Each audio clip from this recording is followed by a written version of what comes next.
Banjara Hills inspector ACB వలలో చిక్కారు. Sky lounge pub నుండి మొదట 4.5 లక్షలు డిమాండ్ చేసిన బంజారాహిల్స్ సీఐ నరేందర్ చివరిగా 3 లక్షలు డీల్ కుదుర్చుకున్నట్టు తెలుస్తోంది.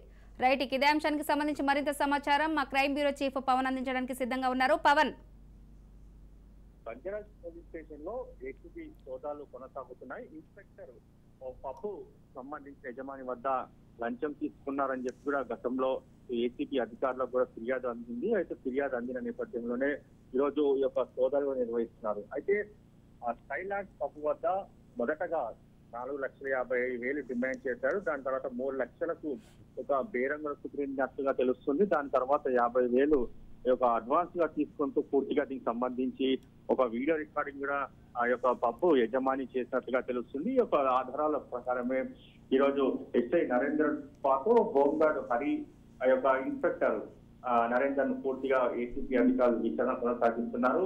విచారణలో ఇంకా చాలా విషయాలు కూడా వెళ్ళొచ్చే అవకాశం కూడా కనిపిస్తుంది. ఎందుకంటే గతంలో కూడా ఈ యొక్క ఇన్స్పెక్టర్ పైన ఆరోపణలు ఉన్నాయి కాబట్టి ఆ ఆరోపణల నేపథ్యం కూడా పూర్తిగా ఇందులో ఇన్వెస్టిగేషన్ కూడా చేస్తారు. ప్రజెంట్ అయితే ఈ యొక్క సోదాలు కొనసాగుతూనే ఉన్నాయి. ఇంకా నరేందర్ ఇంట్లో కూడా ఈ యొక్క సోదాలు కొనసాగుతున్నట్టుగా తెలుస్తుంది. ప్రస్తుతం మాత్రము పోలీస్ స్టేషన్ లోనే డిఎస్పీ స్థాయి అధికారి మాత్రమే నరేందర్ ను బయటికి వెళ్లకుండా పూర్తిగా దీనికి సంబంధించి డిఎస్ లోనే విచారణ కొనసాగిస్తున్నారు. Right Pawan, thank you.